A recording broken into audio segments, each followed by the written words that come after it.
อัน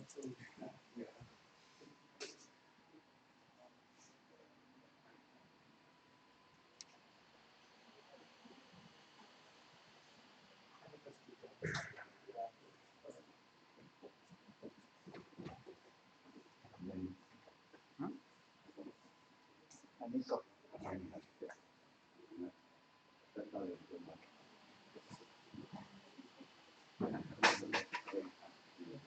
ต้องกดอีกคน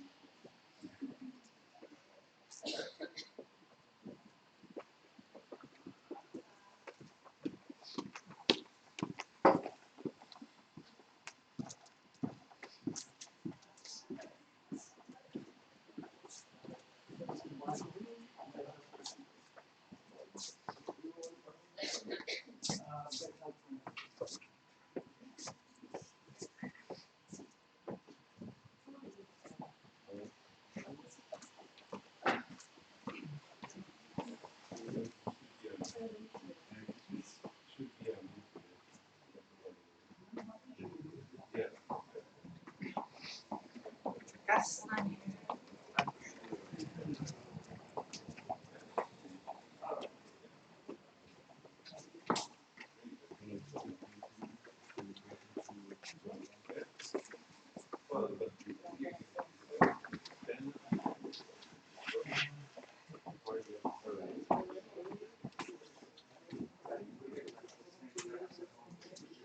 It doesn't matter more directions. Yeah.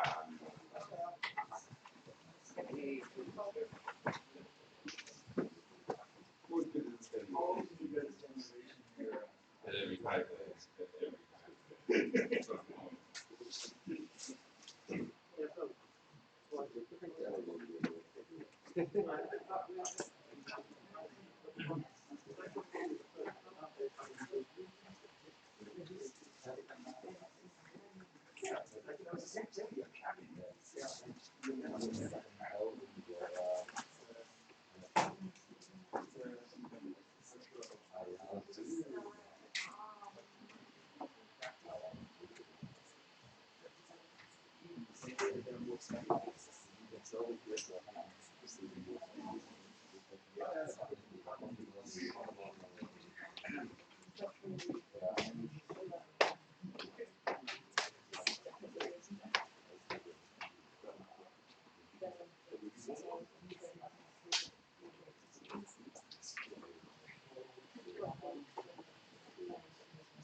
Ja,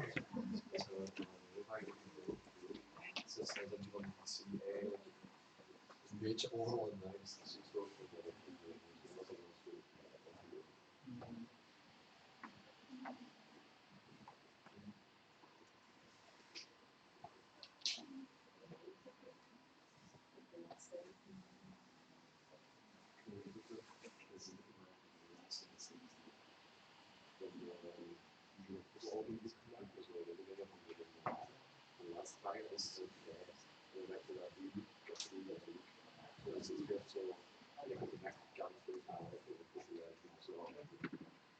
Fantastisch, zou het zeker aanraden.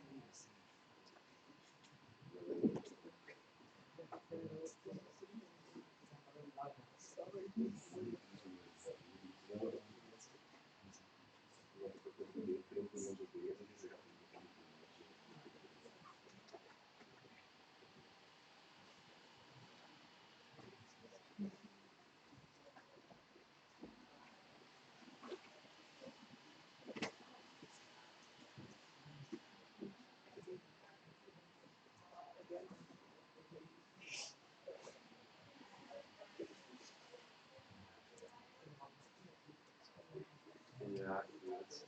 Het was mislukt. Ja, ik ga zelf kunnen maken. Ik denk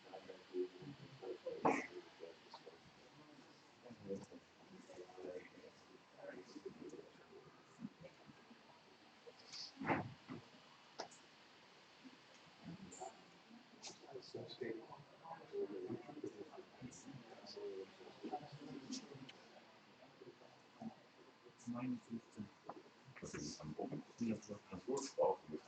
Ja. Günstigsten Flüge Nummer.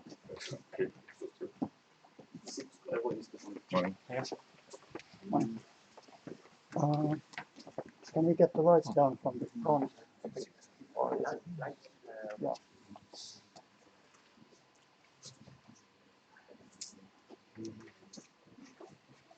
Oh ja. Good. Thank you.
Please come sit in the front. We have a bit of a special screen for you today.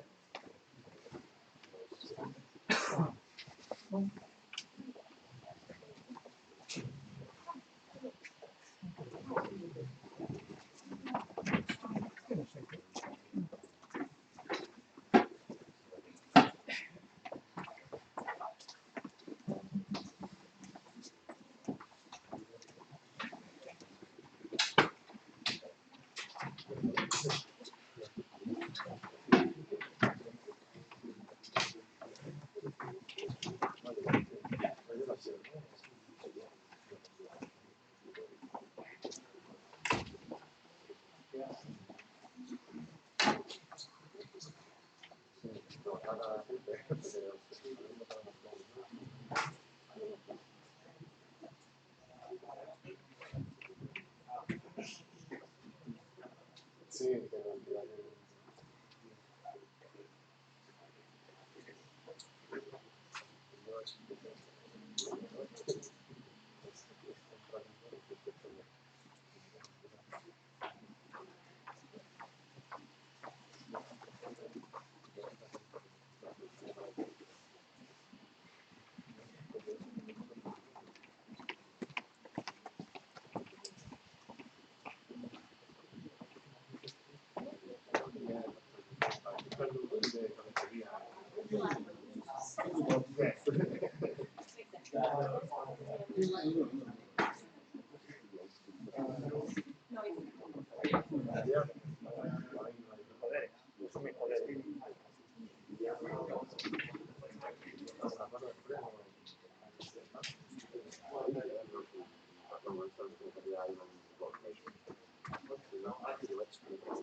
Oh, you saw it.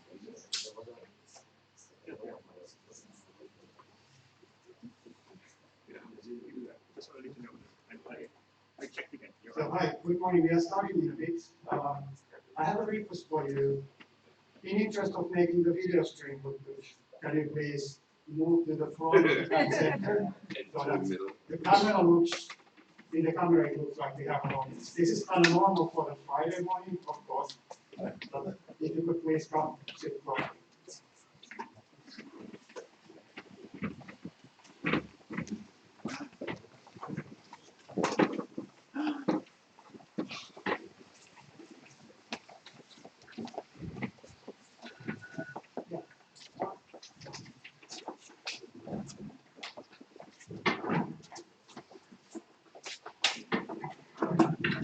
All right, so Ken Kohelan from Aalto University is chairing Yeah, this yeah. session. I've Pretty already exciting started it, session. so And before we start, I will distribute just check the essays, audio. some downloads.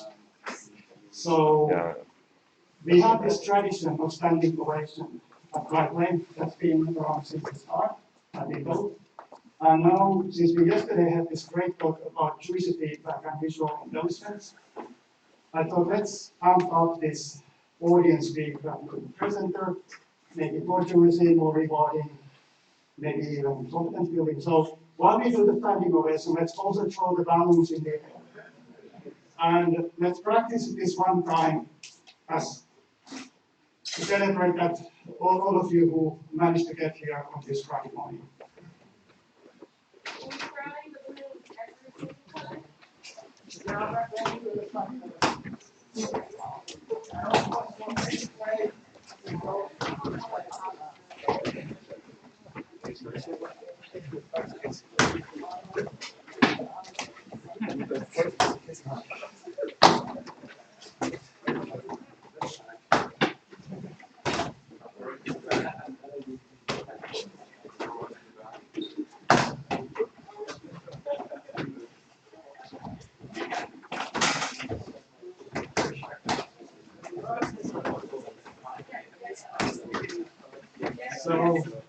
Let's practice this one time. Count to 3. We stand up, throw the balls up and upward. 1, 2, 3. That is really good. Okay. So, let's get started. And our first presenter, get my notes. Paper is Beyond Human Animals as an Escape from Stereotype Avatars in Virtual Reality Games, presented by Andrew Kepler. Thank you very much. Thank you very much. Thank you very much for the introduction and good morning, everyone. So, most of you will probably agree that playing as an animal can be quite fun. Now, we also believe that playing as an animal in virtual reality can be even more fun, because in an immersive setup, the bond between ourselves and our avatar is usually pretty strong. And this bond, this connection can be so strong that we start perceiving our virtual representation as our own body, which is also known as the illusion of virtual body ownership. So our main idea was to exploit this illusion, this phenomenon, in order to create some novel and engaging player experiences in the game. That's what the talk will be all about. Now, before starting with animals, let's talk a little bit about IDPO first. So it all began with a pretty famous experiment, the so-called rubber hand illusion, which is easily explained. So one of your hands is getting covered by a curtain or underneath the table, and an artificial, a rubber limb is placed in front of you. Then the examiner starts brushing and stroking this rubber arm, and at a certain point you start actually believing that this artificial limb belongs to your body. Now, researchers have done a decent job at transferring this illusion to virtual reality. And right now we know that it works pretty good for human-like avatars. It works especially well if this virtual representation has the same appeal as we do, if it behaves like us, if the body continuity is the same, the posture, the alignment. So obviously all these factors do not really apply to animals because animals are different. So as a first step in our prior research, we already examined how and whether this illusion of virtual body ownership actually works and applies for animals, and our results indicated that surprisingly indeed IVBO is applicable to non-human avatars in virtual reality, even to creatures that differ strongly, for instance, spiders or bats. Now we take this research one step further by looking at actual games, so by examining how we could create some engaging games that involve animal avatars. So what we did is we created 3 escape rooms centered around animals, and the choice for escape rooms, so we have a couple of reasons for that. So first of all, if you run a study, comparing multiple escape rooms is much easier because of the similar game mechanics that you have. And second, because, well, in an escape room, if you design it in a clever way, you usually don't need any artificial navigation or locomotion methods. You don't need teleportation, you can just walk to a certain place. So we remove these artificial constraints and artificial locomotion techniques. And that's why escape rooms. So let's take a closer look at our 3 escape rooms. The first one was a rhino cage, so you had to escape from a burning cage in a zoo by solving multiple puzzles. We utilized a full body mapping approach, which means that players had to mimic the posture of the animal exactly. So you had to crouch on all fours to solve these puzzles. And also you had this virtual horn that you can see, which was the main part of retroactivity, because you could use this horn to pick up objects, to move them, or to, as you will see in a second, you could also remove the lock bar in the end, like this. So the second room, can you still hear me? No? Yeah. Okay, perfect. So the second room was a bird cage, and you had to escape by actually flying and again solving multiple puzzles. In this case, you had your full body controls. You could control your wings with your arms and your claws with your legs. the flying experience was designed to be really exhausting, so you had to take multiple rests when you fly up, and that's why you needed to see your claws to be actually perfect when landing on these tiny rods. And also you could use your wings to create some gusts of wind in order to move objects and to open this, or like to make this bell swing and to open the cage in the end. Now the last tool was designed for a scorpion. In this case, we utilized what we call a half body mapping. In this case, your legs are actually not used at all, so they don't control the limbs of the animal. Instead, the animal limbs for the scorpion legs are just animated and we use their position to move the scorpion around. And instead, you were able to focus on cutting your way through this cave, and also you had kind of a virtual tail, a sting that you could use to pick up certain poison fruits, as you will see in a second, and yeah, like this. So you pick up a poison fruit, and you could use this fruit to throw it at an end boss at the escape of this level. So the aiming for this tail was performed by your hip, so you had to move your hip in order to align your tail strike, and that's how we implemented this body part. So obviously we run some studies and applied a lot of questionnaires. The most important finding was, of course, that animal games can be a lot of fun, so all 3 escape rooms provide a significant amount of player enjoyment, but you can look all these numbers up in the paper. So for now, I want to focus more on the real design implications that you could use in your future research or practice.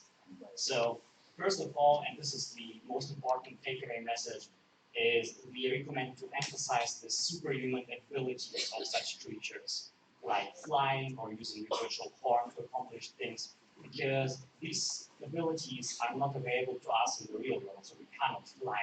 And players really enjoy to have these superhuman powers, and this is what made the games most compelling and interesting. So we once again emphasize to create experiences in virtual reality that are not necessarily realistic, but that provide some abilities that we cannot have in the real world. So making some unrealistic games in VR might be the way to go. Second one is, controlling additional body parts is not an issue at all. So in our case, subjects had no issues with controlling the tail or the horn or like multiple limbs. It works even if players don't know how this would feel like in the real world again. Realism is not really necessary. But the most crucial part here is if you have additional body parts, they should have some significant meaning and some interactivity. So it is not sufficient to just take a spider and add like 10 limbs. It won't make your game engaging. You need to have some meaningful interactions with these additional body parts in order to make the game more enjoyable. And the third one is pretty obvious. You should think a little bit about your target audience, because you have a lot of possibilities to implement controls. You can take a gamepad, or you can go the full way and take full body mapping. Now, in the case of our Rhino, where people had to crouch on the floor, we had split opinions. So like half of the people said that it was pretty cool and fun to behave like an animal and to be on the ground, so they really liked it. And the other half reported that it was too exhausting and they would rather prefer an upright posture instead. So design with your audience in mind as well, which probably applies to all types of games. And last but not least, don't forget about this thing called IVBO. In all of our experiments, we actually encountered a significant correlation between the illusion of virtual body ownership, game enjoyment, and presence. So we think that IVBO might be a really important factor when we design some virtual experiences, especially when involving such creatures like we did. So once again, we invite researchers to re-emphasize and revisit IVBO and to figure out how exactly these elements like IVBO and player enjoyment are connected, because it could provide a significant amount of fun in games like this. And with this, I would like to conclude, and thank you for the attention and for coming so early. Thank you very much, and I'm open for questions.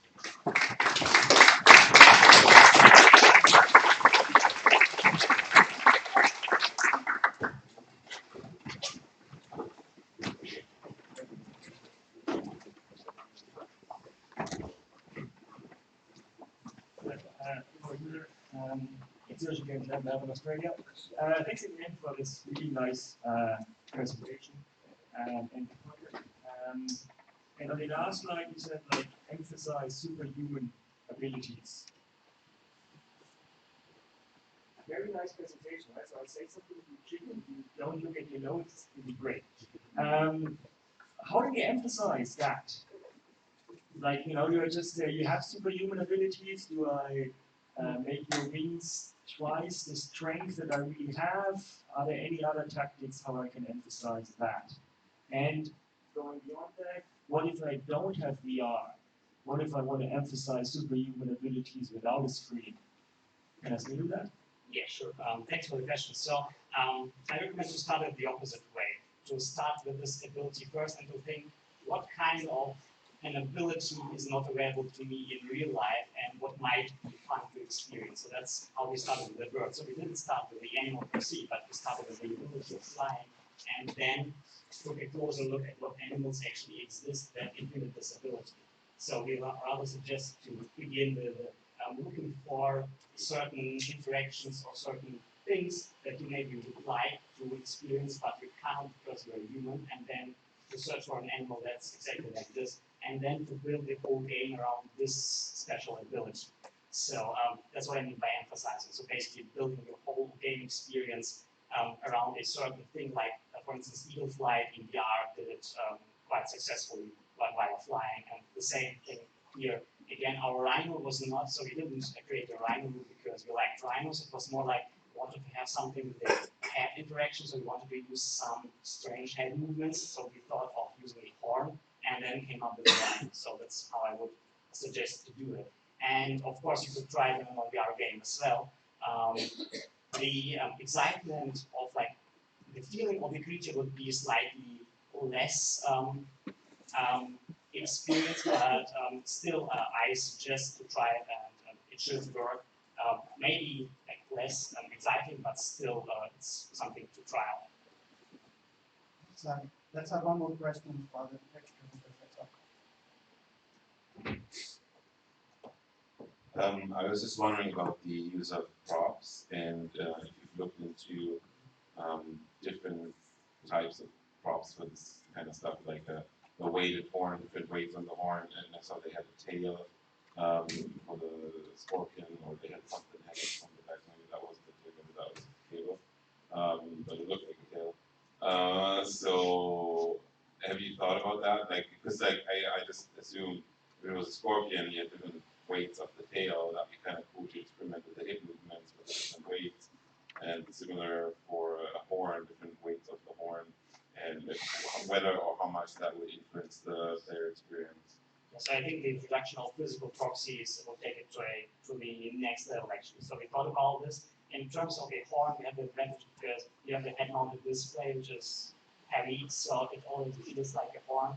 And then again, the digital horn, we experimented with the different lengths of the horn, like to be short or long, mostly because of the view frustrum. So we wanted to know how much the player actually needs to see, because the horn actually occludes some parts of the game. But yeah, so adding some haptics and some physical proxies would make it even more realistic. So example, like the tail is a perfect example. So yeah, that's definitely the next step to do to make it even more engaging and to create this illusion, or like to strengthen this illusion of what I want to show. All right, let's thank Andre again.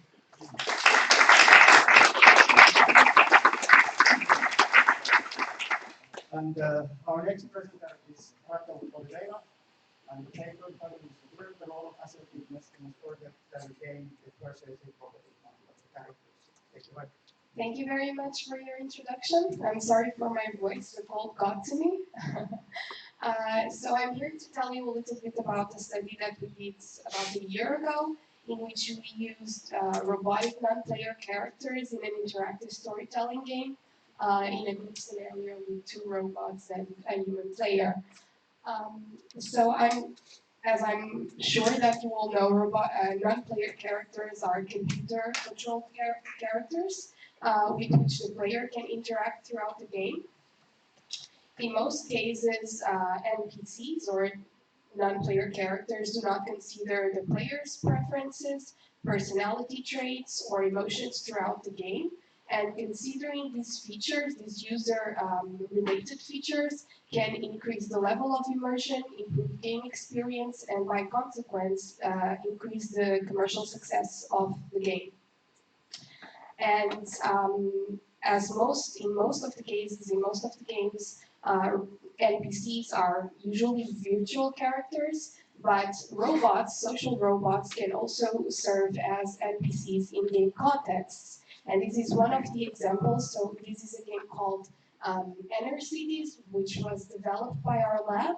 It's a children's game where children have to they basically are the ruler of the city, and they have to make decisions about that city in terms of resource allocation, what kind of city do they want to have, in terms of sustainability environments. And this game was also played with two children and a robot, which used to counsel the children throughout the game in making their decisions.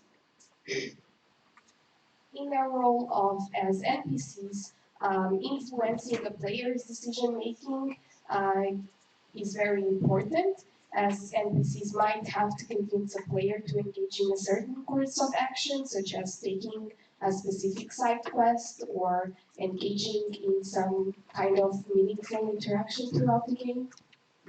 And the robot's ability to adapt to the user traits and its level of assertiveness can be an important factor in achieving this goal.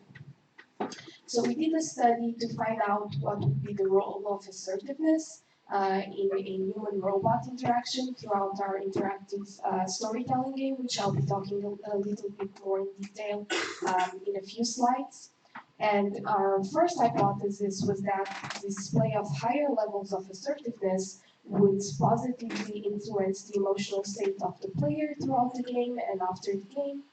We also hypothesized that the player's choice in the context of the game and their preference towards a specific robot or NPC would be related to the level of assertiveness displayed by the NPC and their own level of assertiveness and the congruence between the participant's level of assertiveness and the robot levels of assertiveness. Finally, we hypothesized that the assertiveness level of the participant would influence their decision making throughout the game. So our game had the setting of a medieval city. Participants played the role of the ruler of that city, and that city was being invaded by a foreign enemy. And participants had to make decisions about the well-being of the city and how to combat that enemy with the help of their two robotic advisors. This is a photo of the setting of the game. Participants played with two robots. They had similar embodiments, but we gave them different names so that participants could distinguish themselves. And they had a central computer in which the game would appear and where they would make their decisions. This is a very boring picture of the architecture of the game. Basically, the game had three essential modes: the scene generator, which would define the next scene that would appear in the game based on the player's previous decisions on the game. We have the personality module that would define the personality of the robot and the next robot to intervene based on the system settings, which included the participant's personality and the robot's personality or level of assertiveness, which I will detail in a few minutes. And I'm sorry. Here is our manipulation. It was pre-validated in a previous study. We manipulated factors related to the pitch, the rate of the speech, the posture of the robot, and the gaze of the robot. And as I said, we used Emmy's robots. You can see here an image of the same robot displaying different facial emotions that were used throughout the game to emphasize the verbal utterances of the robot. In terms of our procedure, in the pre-test, we obviously gave participants an informed consent. We measured their personality that we then used as a setting throughout the game using MBTI. We measured their emotional state using PANAS questionnaire, and we measured their general perception of robots using the Godspeed questionnaire. We also asked participants to measure their own level of assertiveness in general everyday situations, and then we asked them a few sociodemographic questions. After the game, and the game took about 40 minutes, we measured participants' emotional state after the game. We then again measured their level of assertiveness throughout the game. We measured again their perception of robots and their emotional state, as well as their level of assertiveness. So overall, we collected information regarding 1,220 decision points. We had about 64 participants. The number of decision points per participant was variable according to the structure of the game and the type of decision that participants made. In 84% of all decision points, people did not change their decision in the game, and the majority of the people who did not change their decision rated themselves as being high in assertiveness. Of the few 16% that changed their decisions throughout the game, the majority of those people rated themselves as being low in assertiveness. We also found out that the less assertive robot elicited more positive emotions than the highly assertive robot. We didn't find out any difference between different levels of assertiveness, so high and low, but we did find a difference when comparing both assertive robots and the robot in the control condition, which displayed a neutral combination of traits.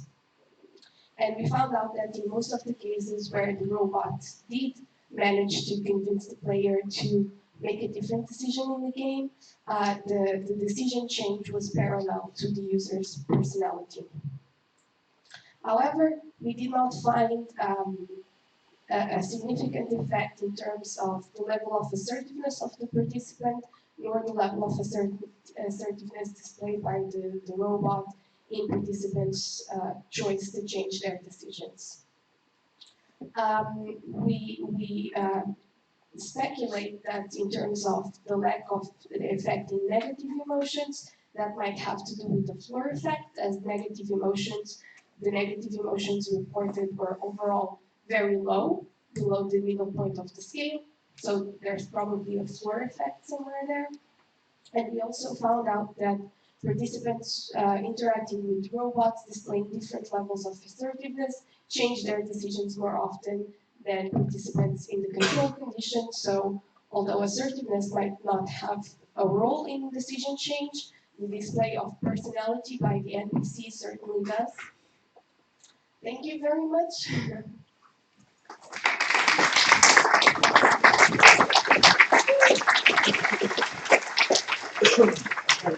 We have plenty of time for questions.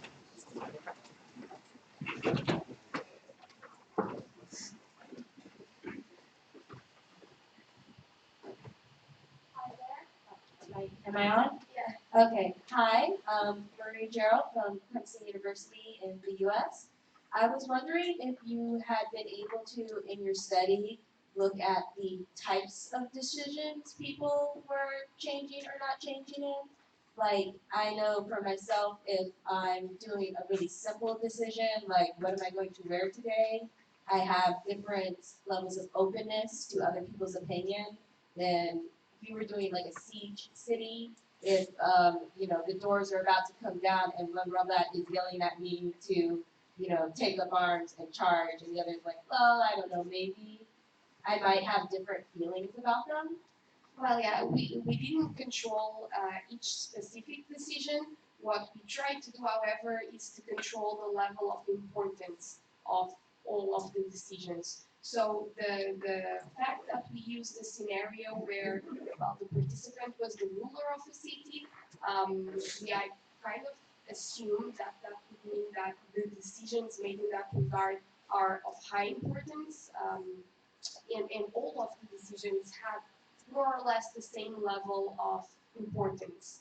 So we use binary choices. The participant had to choose between A and B, and all of the choices were vital to some aspect of that city well-being, or the enemies being thrown away. Yeah. So you were looking specifically at highly important Yes. situations and Yes. projects. Okay. Yes. Okay, thank you. Any other questions?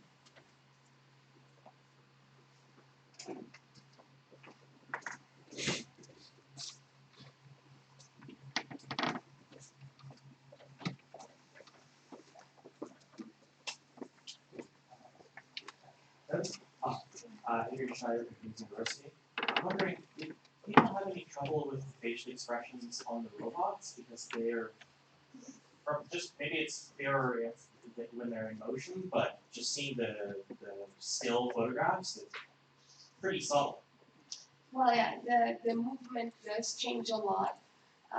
What I can tell you about, so we didn't ask them about their ease in recognizing the emotions, and we didn't do that because the entire process of development of these robots, which were developed in the context of a EU project, and they were tested before our study, involved very specific design elements in terms of the emotional display. I can tell you that, for example, it might be hard to tell by just the still images, but if you actually look at the video, they were designed with the Disney cartoon emotional display. So their emotions are somewhat exaggerated. If you are not seeing them in a still image, and their ads, for example, when they are laughing, they not only open their mouths, as they also, shake their head. So, maybe the still images weren't a good idea, but if you actually see a video, I think it's done brilliantly by the people who developed these robots. Yeah, it's very easy. Okay, we can have one quick question while the next speaker comes.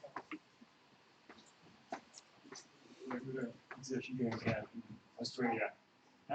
Just a quick question, because you mentioned, talked a lot about emotions, and when you said you had the results, did I got it right that you were a bit disappointed that the people didn't change their opinion, their decisions as much as they wanted? It sounded a bit like even, I really wanted them to change their opinion. Is that what you were looking for? No, I was expecting that to happen to a certain extent, but from a scientific point of view, I have no expectations, and it shouldn't matter what I want or not. What I do know is that it's very hard for people to change their minds on anything. More so in issues that are considered serious or important, as we attempted that our decision could be considered by participants have. So we purposely put participants in a place where they have to make hard choices, important choices, and it's very hard for people to change their minds on those type of choices. I think as the first person who asked me the question was saying, it's one thing if you're asking a robot, well, what should I wear today? And maybe you're more open to its suggestions. It's another thing to ask, well, yeah, my city is being invaded, what can I do to save it? Those are very different types of choices, but they are the kind of choices that you would see in games, right? In games, usually the choices are very high stakes, for in the context of the game, obviously. And it's very hard to overall change people's minds on anything. All right, next time, okay?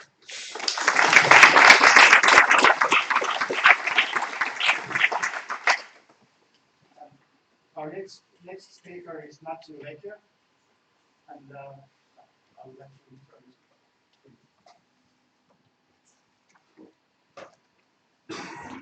Can everybody hear me? Great. Okay. Hello, everybody. I'm Matthew Laker. Today I'm going to be talking about cross-card games for semi-autonomous driving.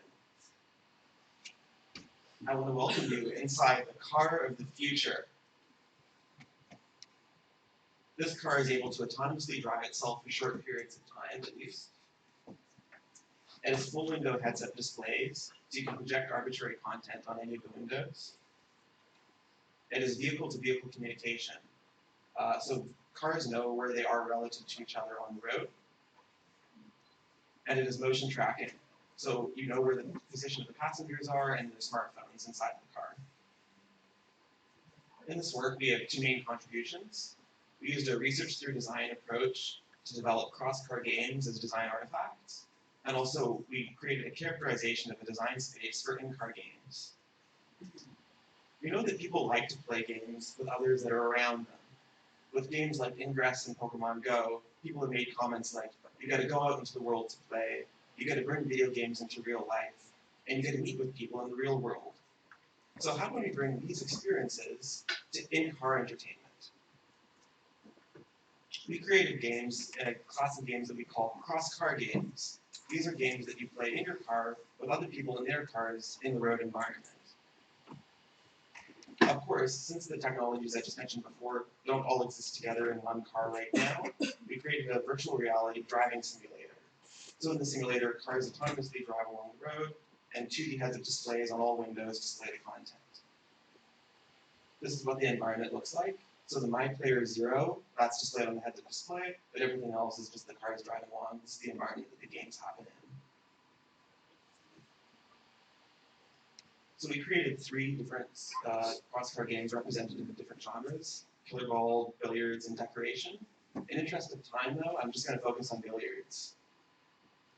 So billiards, unlike the name might suggest, doesn't actually have to do too much with billiards. It's more inspired by a mobile phone game called Peggle.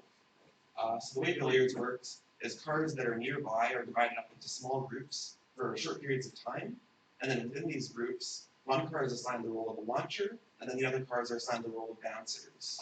So the role, basically the point of the game is to have the launcher get the ball to the target car. So one car is indicated as the target. But they want to bounce off as many intermediate cars as possible to maximize the number of points that they get. The role of the bouncers is to help get that ball towards the target car. So if it goes astray, then they can help redirect it. So here's a video of what the gameplay looks like. In this first round, I'm the bouncer, and the car behind me wants to get the ball towards the car beside me. So I help redirect that ball to that car. In the second round, I'm the launcher, and I want to try and launch to the car in front of me. So I bounce off the car beside me for extra bonus points. We went through a weekly iterative process of designing and playtesting the games, and we learned some interesting lessons for this that we contribute as design considerations for cross-car games. The first is exemplified by this image over here. So we can see there's some arrows in the back window, and it's sort of unclear what they represent. This is because the actual frame of the car that we're in is occluding it. It's occluding game elements that occur in the immediate vicinity of the car. So we recommend using alternative visualizations to show these extra elements. So for example, in billiards, we had a bird's eye view on the user's virtual smartphone. So we can see in this case, oh, that car behind me is actually trying to launch the car diagonally in front of me. And so the extra contextual information is helpful. Another design consideration focuses around comfort and safety. We found especially early on that participants were trying to turn in really weird ways because they weren't used to playing games inside of their car, or at least not like immersive games like this. And so to help try and mitigate this, we recommend that games explicitly try and provide ways to guide users into more comfortable positions. So for example, in billiards, we added these arrows to the heads-up displays. And so this helps guide users' gaze toward where the action is happening, so they don't have to try and bend around awkwardly to figure out what's going on. We also conducted a primarily qualitative 12-participant evaluation of the games. In this study, each participant played all 3 games against simulated other players. Some key results were that collocated play was found to be very enjoyable by the players. For example, some players reported that they could perform impromptu relationships with other people on the road environment. Another interesting result was that players were highly immersed, as measured by the player experience inventory or side questionnaire. So cross-car games are one type of game that we might see in cars going forward. What other types of games are in cars, and how can we categorize them? To do this, we created a characterization of a design space for all in-car games. You can see this table over here this is one table that's in the paper. This categorizes a bunch of past work against the dimensions that we developed, which are on the right. To understand a bit how these dimensions work, I'll use the example of our cross-car games and some examples of how we can characterize them. So our cross-car games are multiplayer between cars, which means that you're playing with multiple people in other cars, as opposed to within car, you're not playing with people currently in your car. Cross-car games have co-located, active involvement of co-located cars, which means the other cars on the road are actually playing the game with you. This is opposed to passive involvement, where the cars aren't providing, other cars aren't providing any input.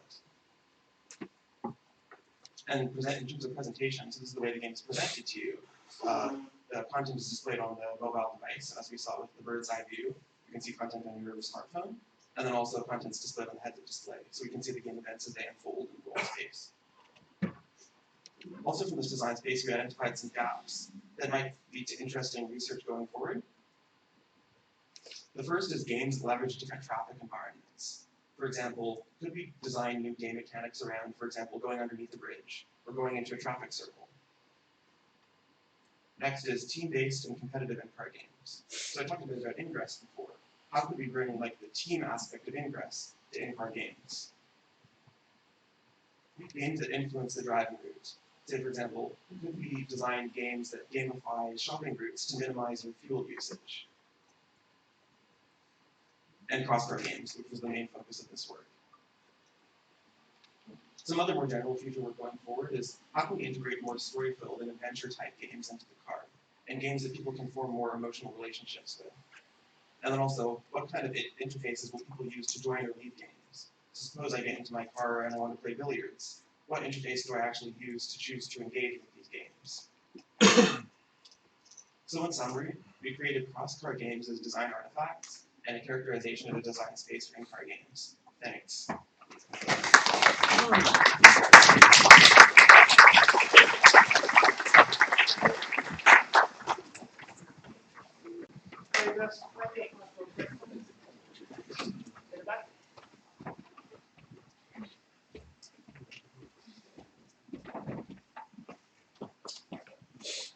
Daniel Johnson, Queensland University of Technology.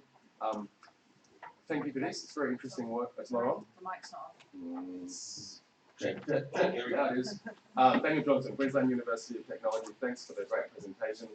We're doing some work in this space, and for us, it's been really important to determine the goal of our game. So because it's semi-autonomous cars, you know that you'll need to have takeover requests, right? So the person has to stay aware enough to be ready for when the car goes, uh-oh, you need to be a human now. Is that considered in your work, or is this more about entertaining the player and not necessarily worrying about that sort of situation? So the main focus of the work was on game design. We did include an artificial takeover task. I've actually got an excerpt from this video if you want. It's not an actual takeover task, it's more symbolic, just to assess reaction time. Sure. So we display a takeover prompt. Did it already happen, or is this a decoration? One more video ahead. So it displays a takeover prompt, and then they have to identify an object in the environment and turn the virtual steering wheel towards it. So it's sort of to assess reaction time. It's really hard to assess in virtual reality though. And so our results, I think, for comparing the games to each other, had some good validity. But in terms of external validity, I think more work is needed. Yeah, cool. Well, we should chat more because we're struggling with the same thing as you're aware. Quite a problem. Yeah, sounds good. Yeah, thank you.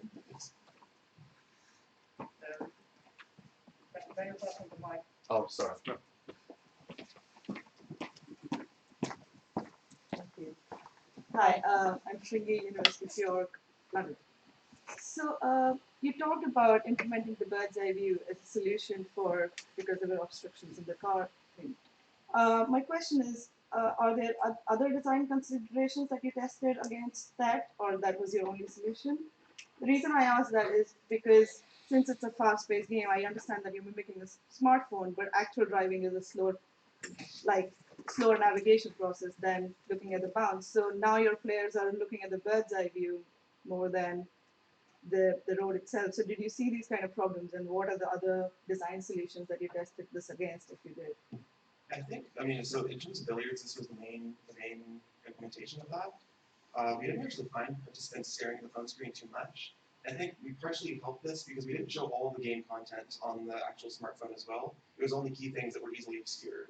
And so I think this helped players more focus on the environment around them. But it's sort of, people were just taking like quick glances and then continuing to look at the environment. And did you try anything else at all? For the other games, yes. For billiards, that was better. Ah, okay, thanks.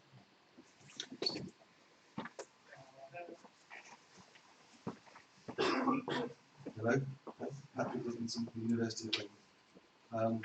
Thanks for your presentation, it's very interesting. I was particularly interested in the way that you use VR to create, to simulate a realistic real scenario where sort of the presence game.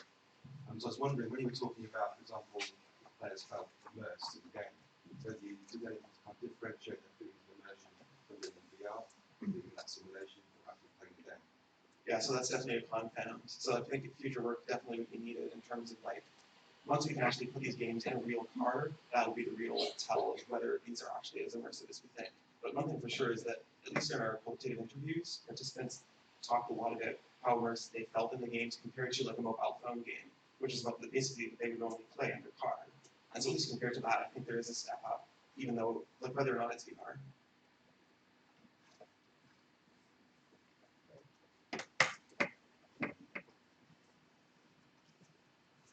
Floyd Wheeler, Position Games Lab, Melbourne, Australia. We also played in that space. I played some of these similar games, and I was always wondering, I mean, you make the assumption that the car now has motion control, right? But you already have a steering wheel in front of you. Like if you take, like the those semi-autonomous cars, it's still the steering wheel. Why don't we just use that as the interface? Like, why do we need motion control if we have perfectly fine physical hardware interface that we use for many years? So I guess there's two reasons to that. The first is that for semi-autonomous cars, those controls are still important for actual driving. So until cars become fully autonomous, or autonomous enough that you can like use these controls independently of the car while it's driving itself, that's not really viable. Why not? Like, if I play with it when it's in autonomous mode, if you play with it to control the game, and when I take over, it controls the car. So I mean, let's say, take the steering wheel for example. I think most autonomous car implementations right now, like physically turn the steering wheel, so you'll see the steering wheel turn itself. If that's not true, then maybe that's an interesting place for exploration as well. Yeah, and so if you space here, you actually have that as a class of things here. Inputs. So if you look at the input dimensions, so I didn't focus on this. We have in-car controls as one of them. So there's some works that do focus on using in-car controls for games. So that's part of our categorization, but we didn't explicitly focus on that in our cross-car game work. And we do have one quick question on the next concept.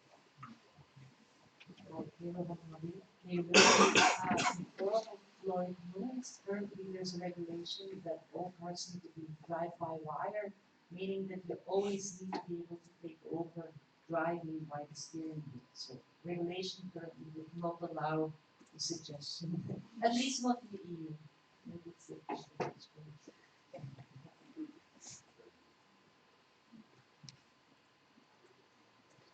All right, let's take back to again.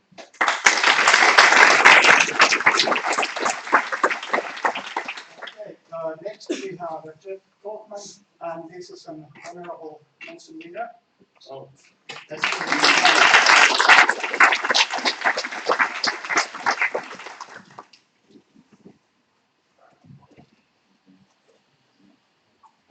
Thank you very much. Can you hear me okay? Good morning. My name is Jeff Kaufman. I'm assistant professor at the Human-Computer Interaction Institute at Carnegie Mellon University. And today I'll be presenting some work I've done in collaboration with Mary Flanagan and Lily Friedman, entitled Not Just for Girls, Encouraging Cross-Gender Roleplay and Reducing Gender Stereotypes with a Strategy Game, or to use a slightly less jargony subtitle, How We Get Boys to Learn to Stop Worrying and Love Being a Princess, which might be overstating a bit. But essentially wanted to see if we could get boys to engage in cross-gender play and what design elements we might use to encourage and facilitate that process. Right, to help set the socio-cultural context for this work, I'm going to talk about a few headline-grabbing incidents that have emerged in the United States in the past several years. The first of which is the seemingly innocuous ad for clothing retailer J.Crew that depicts its creative director caught in a candid moment with her son. But this seemingly simple ad triggered a firestorm.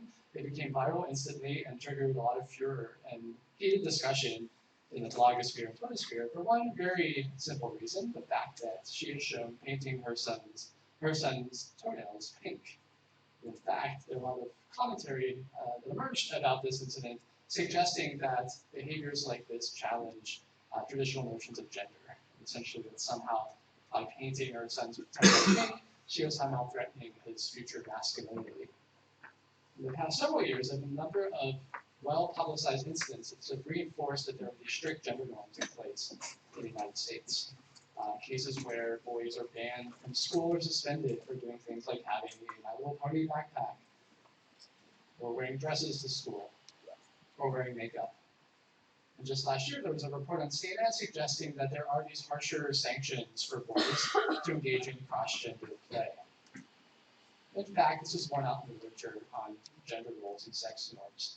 The fact that there are harsher sanctions and harsher punishments for boys compared to girls for violating what are perceived to be appropriate behaviors for their gender identity. In fact, this pressure to conform extends even to social play situations. And in fact, those conformity pressures might be most keenly felt in social play. At the same time, however, the literature from psychology suggests there are distinct benefits to engaging in cross-gender play for boys and for girls.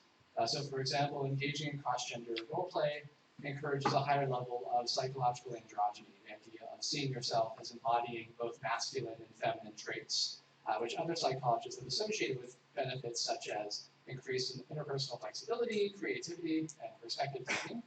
In addition, as my work has shown, others' work has shown, this idea of cross-gender role play can also be the avenue toward reducing gender stereotyping and encourage a more positive, inclusive attitude toward other groups.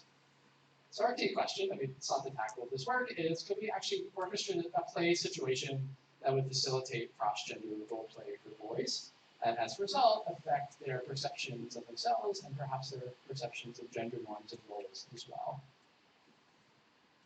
To do this, we used the strategy board game Monarch, designed by my co-author Mary Flanagan and her collaborators Max Seidman and Zara Downs. This game is noteworthy because it's one of the few commercial board games that features all female protagonists. So in the game, players are cast as the role of a competing sibling princess. And it's essentially a tableau builder. It's a card game where you're trying to amass the best collection of court cards that synergize with each other to give you the maximum crown points, which represent your power in the game. So for purposes of the research, the game itself is somewhat incidental because we simply focused on varying different aspects of the way we presented the character to players. I'm happy to talk more about the game if you're interested during the Q&A. So this game was on Kickstarter. It was a successful Kickstarter campaign a few years ago. We saw that there was actually heated discussion about this idea of having all women protagonists in the game, so echoing some of the headlines I presented earlier. So one Redditor questioned the fact that we had all women protagonists, the fact that we might be turning off a substantial portion of the board game playing community, which is, at that time, was largely dominated by men. In addition, when shopping this game around with potential publishers, Mary faced the same resistance. Most publishers basically required her to change at least one of the characters to be male in order for them to even consider publishing the game, which is why ultimately she went the route of using Kickstarter to self-fund the game instead. So the research that we conducted, we varied two key aspects of the way the character was presented to players. And in the studies we'll present, these are all male players. One, we varied the timing of the revelation of players' princess roles. We either revealed that early when players started playing the game, or late reveal about 1/3 of the way through the game. And second, in another study, we looked at varying the stereotypicality of the depicted image of the princess character, comparing a highly stereotypically feminine image versus a less stereotypically feminine image. This work is based on some of my prior research on a phenomenon that my colleagues and I call experience taking, which is this idea of psychologically merging with a character in a fictional world, maybe embodying the mindset persona of that character. And the work that I've done prior to this showed that experience taking can lead readers, or in some cases players, to internalize the traits of a character that they identify with. And importantly, some of the work that we've done provided a direct inspiration for the variables that we've manipulated in our research. One, when you're dealing with characters in a narrative who belong to a social outgroup, for example, another race or sexual orientation, we found that delaying the revelation of that outgroup membership is effective at encouraging a higher level of experience taking. And likewise, if we establish different bases of similarity, shared experiences, other shared identity memberships between the rated character, that was enough to sort of offset the potential off-putting nature of an outgroup membership. In addition, we situate this work within a broader framework of design that Mary Flanagan, Max Hyman, and I have developed in the past several years, which we call the embedded design approach, or designing transformational games. This basic approach uses a variety of strategies to find ways of presenting persuasive content or persuasive messaging in a game in a way that's more stealthy, that relies on some level of interweaving or concealing the message. And specifically, delayed revelation of an outgroup membership represents a strategy of obfuscation, somehow concealing the persuasive intent of a game or a narrative until some point in the experience. And the idea of having some combination of dissimilar and similar elements that represents an example of intermixing, this idea of combining potentially off-putting content with content that's much more familiar and approachable. So in general, by varying these different aspects of the way we presented the character, we wanted to see if it could affect the way that players received the game as well as how they responded to it afterward. So in the first study, we looked at this effect of delayed revelation. So again, we had all-male play groups randomly assigned to one of two experimental conditions, either the early reveal or delayed reveal conditions. And afterward, we measured a number of responses, including perceptions of the game itself, levels of experience taking, which we use an established scale that I developed in my prior research, as well as a new measure we developed to assess gender norm acceptance. So I'll go over this in brief. I can talk much more about this in the Q&A, but we essentially created a scale where participants were given 10 sentences, or they were told were the first line of a short story that had a character with a gender-ambiguous name engaging either in masculine, feminine, or neutral behaviors. And it was up to the participants to come up with a second line of the story and use the pronouns they use as indication of the gender they were assigning to that character. So here are some of the highlights from the results. So we found that the delayed revelation of the princess role for the boys led them to believe that the game is more rewarding and also equally appropriate for boys and girls compared to the early reveal condition. We also see a significantly higher level of experience making that resulted from delayed revelation. And interestingly, we found that in a delayed reveal condition, that a significantly higher proportion of participants assigned he or him pronouns to the more feminine sentences where a character is engaging in feminine behaviors like showing emotion or being nurturing or caring toward others. In our second study, we used roughly the same methodology, but this time we varied whether or not the character depiction itself was more or less stereotypical. In this case, all boys knew they were princesses going into the game, but we varied the depiction of the character art, like this image shows here. So we pre-tested these images to show that they were established to be higher versus lower in stereotypicality. We included the same measures of evaluations and experience taking, but this time we included a measure of self-rated femininity and masculinity using FEM's sex role inventory, basically to see if boys' own self-perceptions might change as a result of embodying their princess role. So here we found that using the less stereotypical art led players to be more likely to say they would play the game again. And again, they were more likely to say the game was equally appropriate for boys and girls. Once again, experience taking levels were significantly higher with the less stereotypical depiction. So again, boys were more likely to embody their role if they were given the less stereotypical image versus the more stereotypical one. On both ratings of femininity and masculinity, so self-ascribed masculinity and femininity, the less stereotypical depiction led to increased ratings. So in other words, boys were more likely to see themselves as more psychologically androgynous as a result of embodying their female role to a greater extent. So to sum up, this work suggests that these tactics of delayed revelation, or somehow intermixing elements of a character that might be more distancing with ones that are more familiar and approachable, so in this case, identity group memberships that are partially shared and partially distinct, could be a stepping stone toward creating a greater psychological connection if the character belongs to an outgroup, in this case, for boys embodying the female protagonist role. In future work, we want to see if these results will hold over time. We measured the immediate effect of these variables. We want to see if there's a sustained effect, if the experience of embodying their character might actually then carry over to affect the way boys approach future play situations, as well as to look at how different factors of a group itself, for example, apparent norms that emerge in a group, might affect the way that that players respond to these different design laws or design elements. Okay, thank you very much.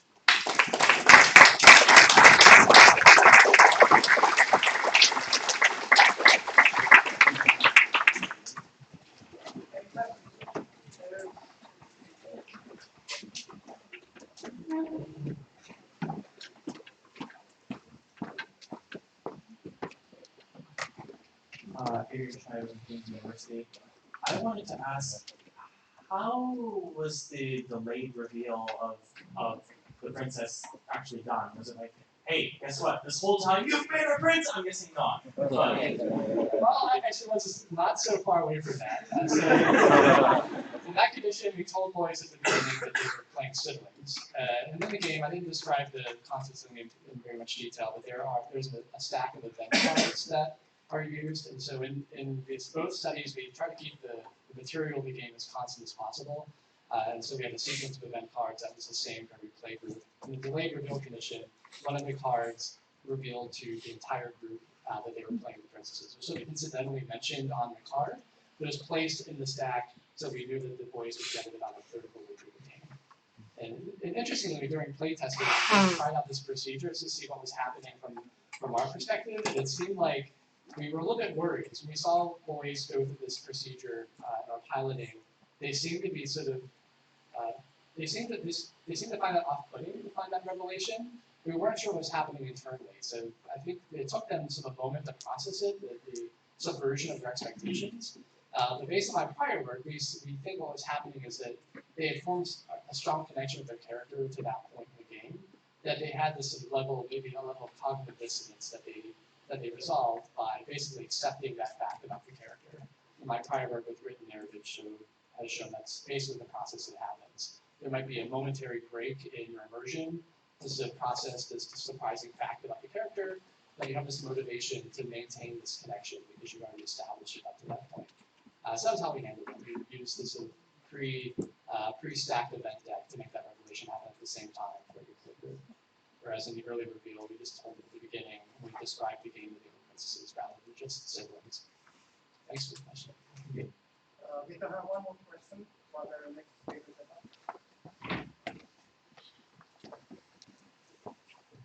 Hello, Gabriela from Manhattan University. I saw that you did this study with young teenagers, so children with 10 or 12 and 15. So do you think that age has an effect on your results, or could have been an effect on your results? That's a great question. There's some work suggesting that sort of the rigidity of gender norms sort of increases over time. So with younger children, there's much more flexibility and often a slightly higher level of forgiveness for violating those norms. So I think that by adolescence, that's where those pressures to conform sort of really start to kick in. So I think, if anything, it would require less of a barrier to get younger children to enter into cross-gender role play. And we basically set ourselves up in a situation where we thought it would be difficult to get effects. We knew we were dealing with a group where there were high social pressures to conform. We were dealing with all-boy play groups. In some cases, we went to all-boy schools where these pressures to conform sort of perpetuate on a daily basis. So we basically set our challenge level high to be able to see if these design elements could be strong enough to overcome those psychological barriers. But I definitely think there are variations over the developmental period about how rigid those norms are, which would affect what strategies you would need to use to basically encourage that type of play or cross-gender experimentation. Thank you. That's a big thing.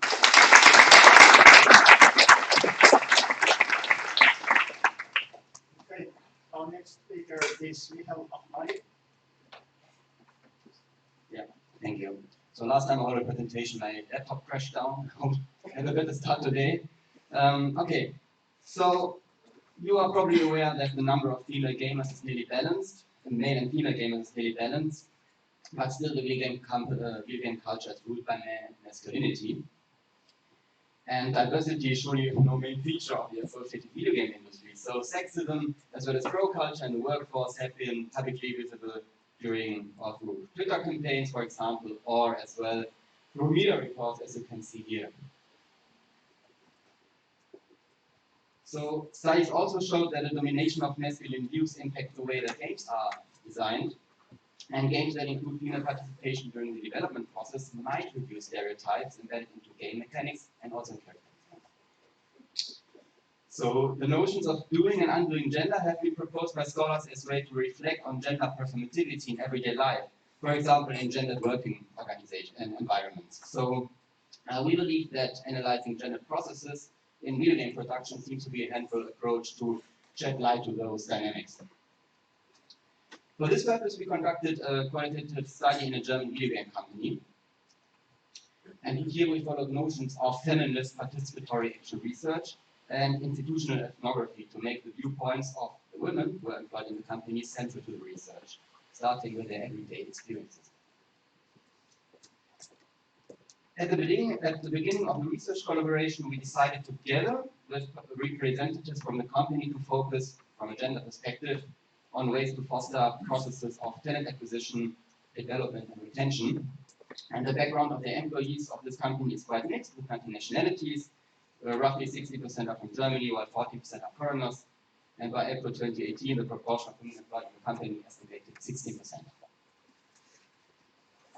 In terms of background, duration in the company, task, responsibility, we were able to achieve a quite diverse mix of female participants who are employees of their company. So the tasks range from producer or project manager to concept artist, quality assessment, so game testing, human resources, communication, and UX. And 3 participants were also foreigners. So you can see we had a quite diverse mix here. For data collection, we chose a mixture of qualitative methods. So first we conducted interviews, second we used observation, more precisely shadowing. And here we shadowed 2 participants on their ordinary working days. And the coding process of this data then led to thematic narratives, which we use as hooks for a focus group discussion. And this then sharpened our thesis. Now we'll present some of them in the following. Our findings propose that the women are confronted with their subtle notions of masculinity throughout their chronological process within the company that is displayed on the slide.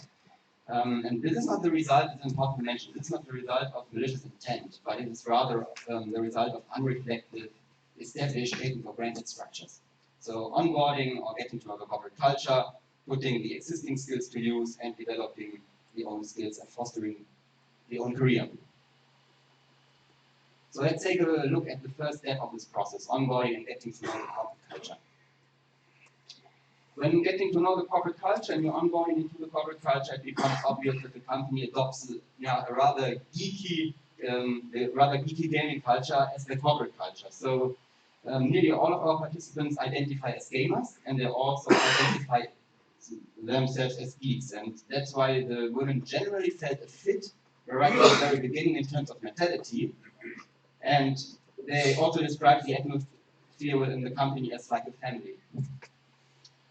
Despite this, entering a male-dominated field as a woman is considered to be a challenge by our participants. So asserting oneself as a minority in such environments, as well as building bonds with other co-workers, male or female, right from the very beginning or right from the start might be an important task.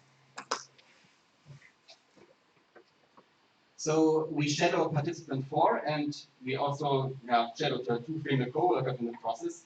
And this revealed a very interesting insights, in terms of group dynamics amongst those women. So while I was shadowing participant 4, her co-worker came into the room, exclaiming in frustration that they constantly have to undertake the duty of brewing coffee. So indeed, we observe this pattern as well. So employees, mostly men, are constantly passing on the responsibility for brewing coffee. And this sounds familiar, doesn't it? So this is also in line with other research, which shows that women in organizational environments are volunteering unrecognized social tasks to a higher degree than men, and that masculinity can be expressed symbolically also in this way. So, understandably, the 3 women were rather unhappy with this uncooperative behavior by their peers, and they decided for a very self-confident approach by creating and printing a meme which was then hung at the coffee kitchen. And the coworker remarked that it was a group effort. So, I mean, this is on the face of it, of course, a fairly trivial example, but it does indicate the way in which women need symbolic support in order to assert a certain position, and this support then becomes more natural, also or more available with increasing numbers.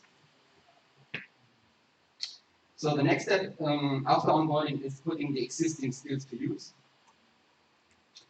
And despite being proud of their skills, several women mentioned that they reported that they are in conflict with a gendered working environment. So this might lead to a feeling that their own takes, perspectives, and skills are actually devalued. So participant 7, for example, described that their emphasis on emotionality, which she considers a feminine take, this creates backlashes at times when discussing UX design aspects of game. And this is still an indicator of how masculine values can dominate the outcome of design processes. So expressing agency in a self-confident way and voicing contrary opinions is sometimes or by times a challenge for our participants.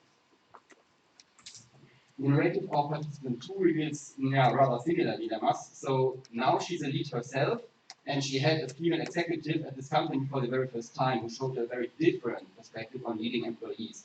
So she described her as someone who was super balanced, who didn't profile the ego so much, who was very calm, and that felt really good. And such experiences with female role models reflect different conceptions of what is to be effective, and this should then be encouraged by the company. The last step then of this chronological process would be fostering the own career. And participants reported that there are numerous opportunities for career development, which the company offers, and that promotion is generally not uncommon, but they also stated that taking time off for courses often comes with dilemmas because of a project-first mentality being present in the company. So participant 1 said, there's so much work to do and I feel guilty whenever I go to a training.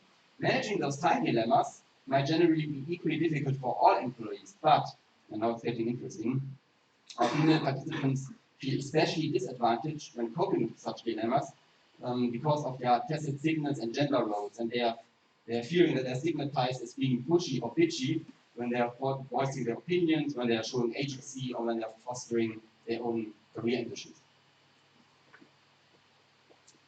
So our paper, of course, offers more insights as well as a lengthy discussion, and I can only mention some of our thoughts here briefly. So what are some of our implications for undoing gender in video game companies?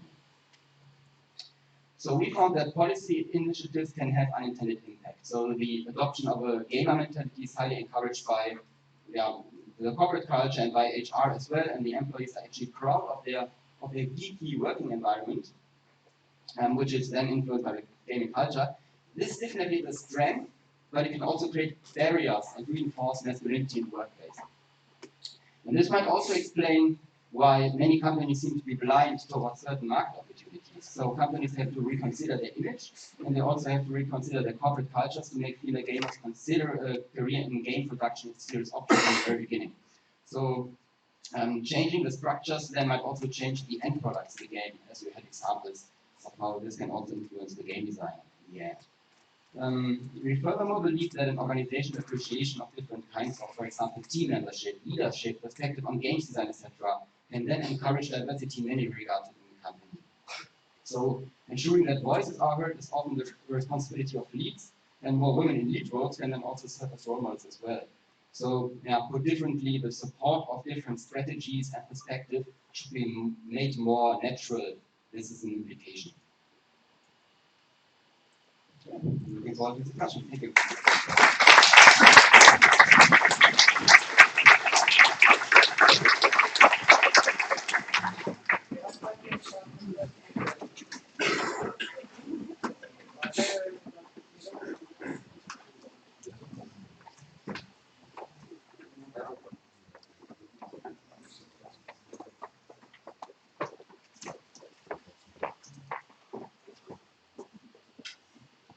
Hello, Penny Sweeter from Australian National University. Thank you for your talk and for your research. I just had a question. I noticed that you didn't have any women in technical roles in your sets, programmers, designers, or even technical artists. Could you comment on that?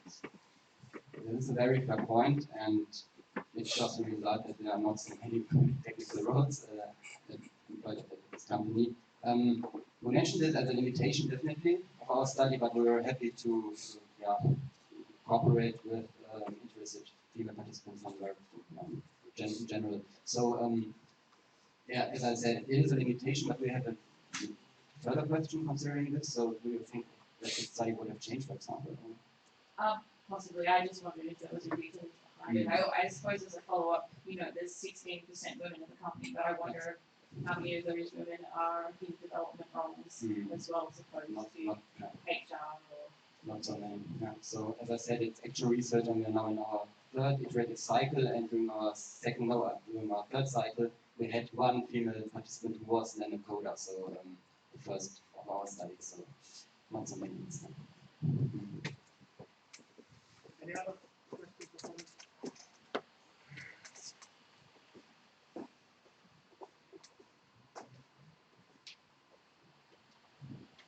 Deze Postma, University of Delft.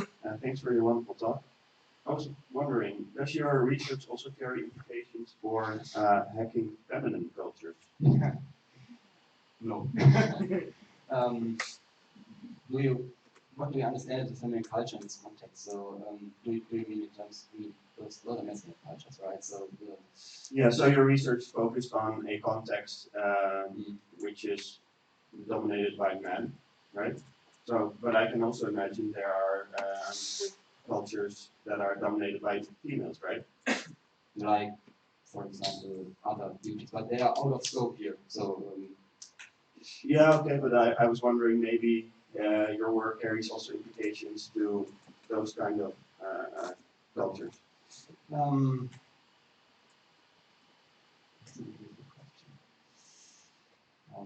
mean, we're talking about doing and undoing gender and getting rid of those gender notions in general, so or gender role notions. So I think you can say more broadly that the concept of doing and undoing gender as an analytical book can be used for studies to take different perspectives, and this would also be like how to make a feminine culture. But no, we have no data on this because if we go back to this slide,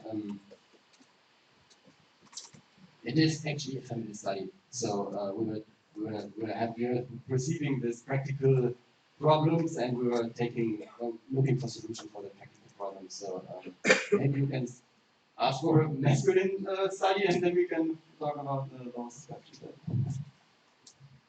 Thank you. Yeah. We have time for one more of the next papers as well.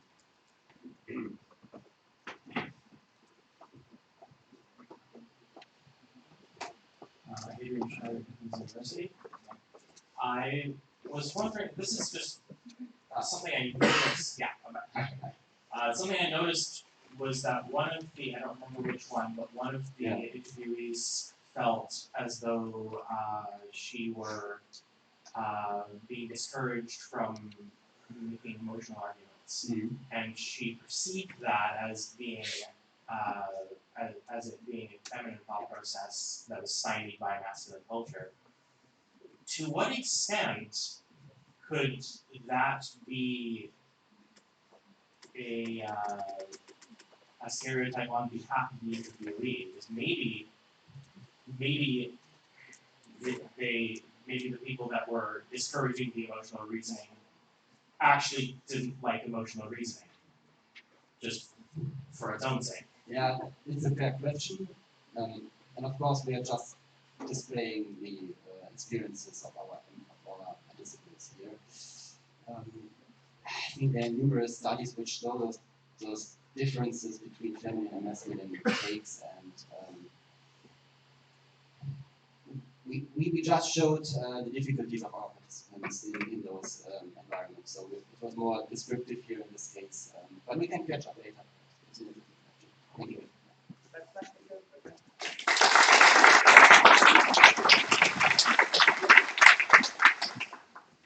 And we are nearing the end, and we are still, that's great. So our last speaker is Max Altmaier. Take it away. Thank you. Thank you. Hope this works. Can you hear me?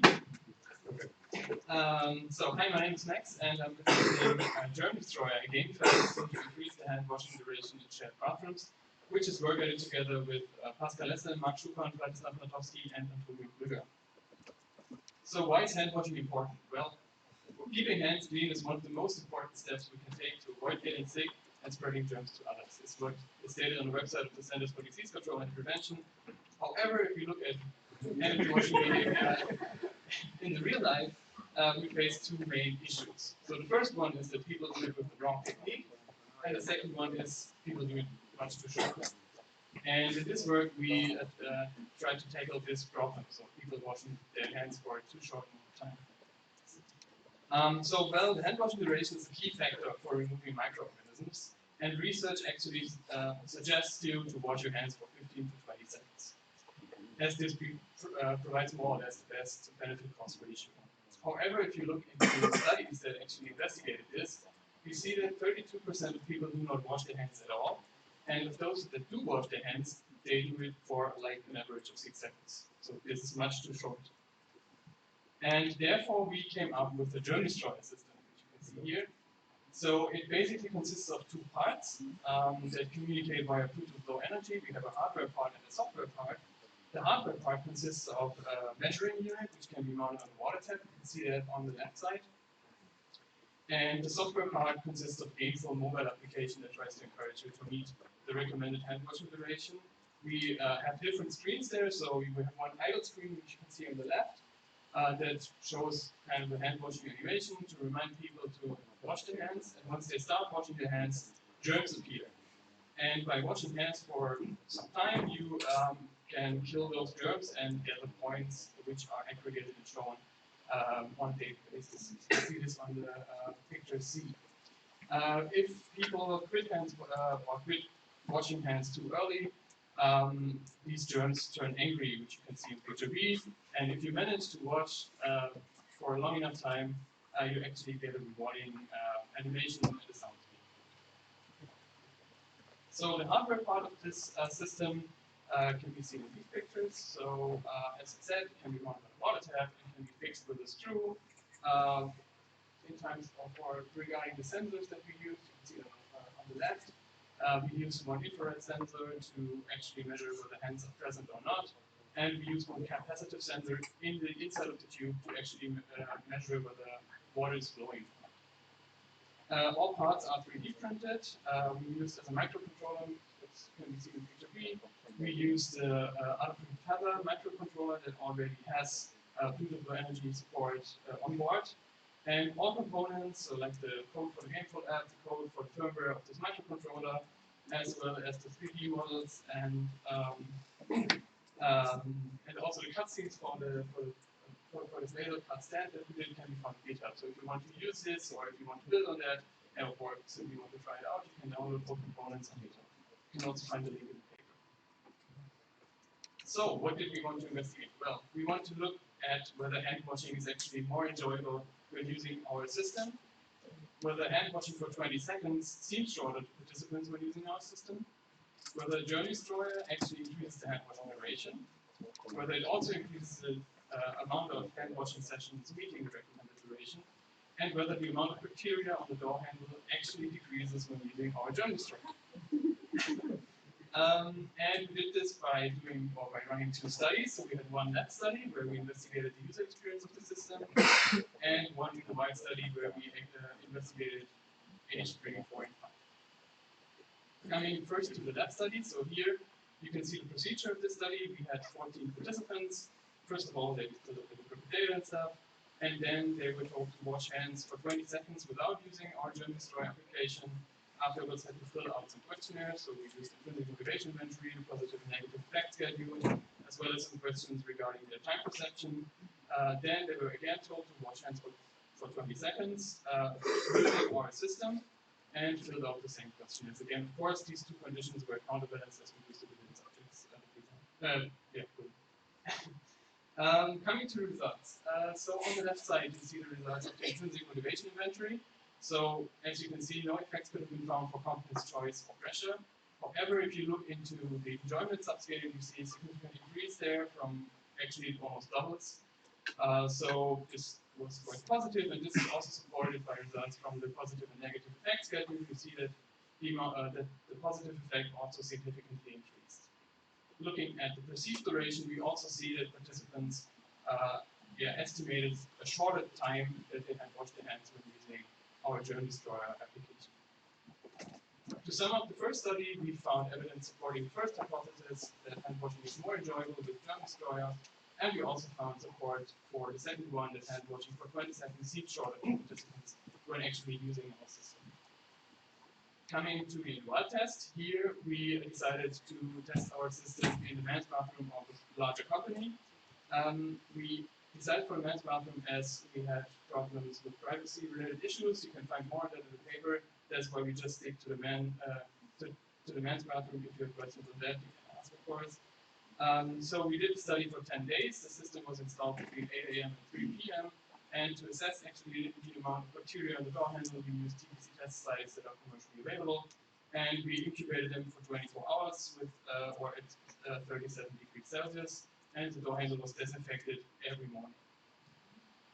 So here's like the procedure. So we had 5 days where only our measuring device was active, and 5 days where we additionally introduced the Gameful Germ Destroyer application. And overall, we counted 363 hand washing sessions in our study. So looking at the results, we see the mean duration each day of the study in this graph. So the first 5 days were without the Germ Destroyer application, and the last 5 days were with the Germ Destroyer application. So here you see that on average, people wash their hands for 5.56 seconds in the basement phase, which is pretty much perfectly in line with previous research. And when introducing our Germ Destroyer, this significantly increased to 9.30 seconds on average. If you also look at the amount of hand washing sessions meeting the recommended duration, you see that in the baseline only 3.73% of hand washing sessions were actually long enough, whereas this climbs up significantly to 26.73% in the intervention phase. Coming to the bacteria counts. Here we actually looked at the amount of colony forming units. You can see the pictures of the test slides for each day of the study here. So in the first 5 days, we counted an average of 19.40 colony forming units and a median of 79, whereas this significantly decreased to 33.60 colony forming units and a median of 21 in the intervention phase. So to sum up, the second study provided more or less evidence for all 3 hypotheses that we had. Coming to some limitations, we had a lot of them. You can find them in the paper, but I just picked the main ones here. So of course, we only looked at the men's bathroom. The study duration was of course not long enough to draw conclusions on the long-term behavior or long-term success of the system.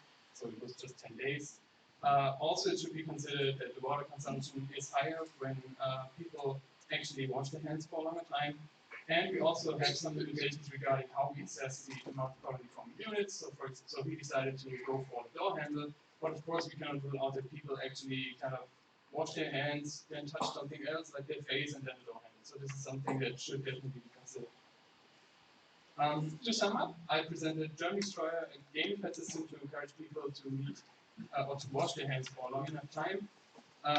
We found evidence that our system makes hand washing more enjoyable, that hand washing seems shorter to participants, increases the hand washing duration, that Germ Destroyer actually also increases the amount of hand washing sessions meeting the recommended duration, and it leads to a lower amount of bacteria on the door handle. And you can see some pictures of the system in the video, and that's it from my side. Thank you for your attention, and I'm happy to take questions.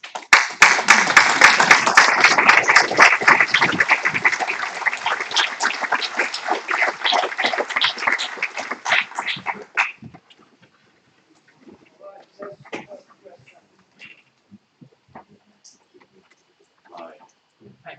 Gabriel Jamelio from University of Canada. I'm wondering, is there any plan to test this system in a hospital context?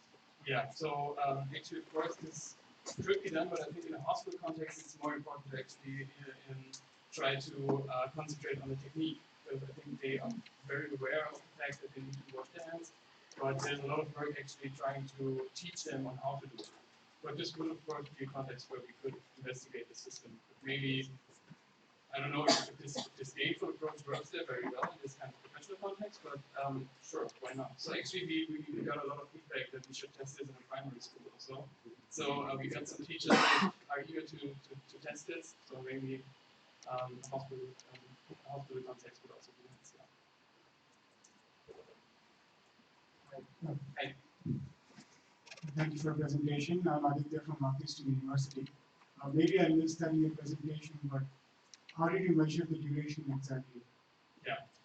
So the duration was measured basically whenever we were sure that the hands were being present and the water was flowing. This was the duration that we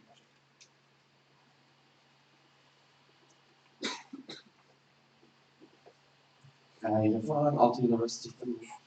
I was wondering when you, on the one slide where you had the duration that significantly increased after you introduced the game, it also looked like that the standard deviation heavily increased. Yeah. Any thoughts on that? What that could have been? Yeah. So the standard deviations actually did increase, that's true. We are not pretty sure because it wasn't a kind of anonymous data collection, so we actually also don't know how many participants we actually had. So we can only give an estimate of it. We think we had around 30 participants. But of course, it could be that some of them are more like, I don't know, they are more used to playing games or found this cooler than others. We don't know.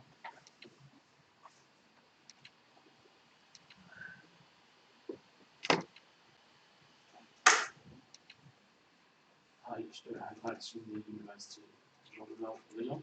I have a question about were the participants sort of informed before this device was put in place? There's a lot of talk about novelty effects and things like that, and introducing these in new situations where there is generally like an uptake for the first couple of days or hours it's being used. Did you observe something like that? Did you observe like, I guess, like a novelty rumor about this cool device being put in and people using a lot more in the first place and then dropped off in the end? What's your thoughts on that? Yeah. So we actually installed a sign there so that also participants of future chose another bathroom that they know that we're kind of collecting this data. And also in the baseline case, we had the whole system there, but just not the delivery. Of course, you're totally right. One main limitation is that we just did it for 5 or 10 days. So of course, no defects could be there.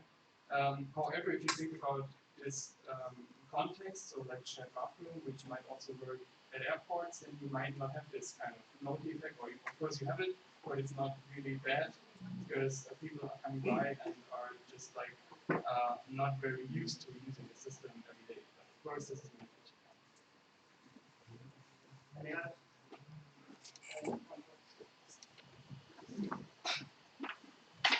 Hi, Leonard Mack, University of Waterloo. First of all, I love this study. I think this is one of those crazy ideas where maybe somebody sits down and says, okay, let's use science to tackle a weird problem. And I love that you did the bacteria count and everything. That's just awesome. A little much, all of it really, but so what I'd like to, because this is like a commercial system, I think. This is something that somebody commercialized, that you might have heard about that little fly that you see in male toilets where people pee on, and that's actually super successful, right? So somebody made a lot of money just with an image of a fly on the toilet. But with this, have you investigated other ways of displaying maybe? Because I'm thinking like usability concerns where I'm looking down on my hand inside of the bowl where I washed in, or maybe even on the mirror. But right now you have this clunky device that's right next to it. Have you looked into displaying it in different areas, like maybe the mirror or maybe down where you're washing your hands, where you're actually looking at, or was that not a concern at all? So for this study, we actually did not think about that, but of course, like afterwards we got some feedback also from the company, and then we discussed ways of, for example, projecting it into the same, like with a different game, of course, or just using a see-through mirror or something like that, and directly integrate it into the mirror. But yeah, we did not really kind of build on that or follow up on that. Do you know if somebody is like, is this being even considered for commercial use? I guess not. So far, I think it's. All right, let's thank all our speakers.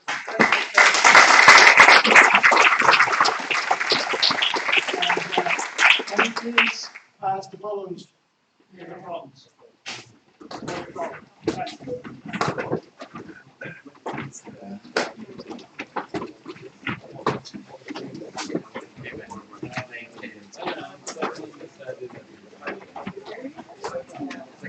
You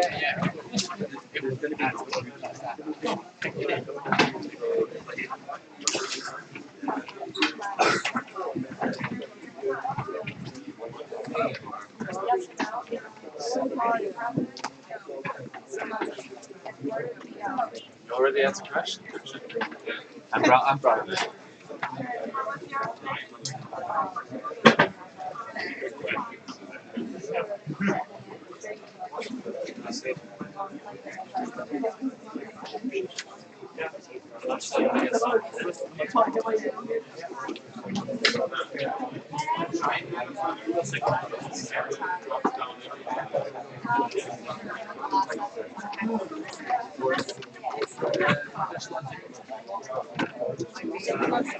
Yeah, we'll do. Yes.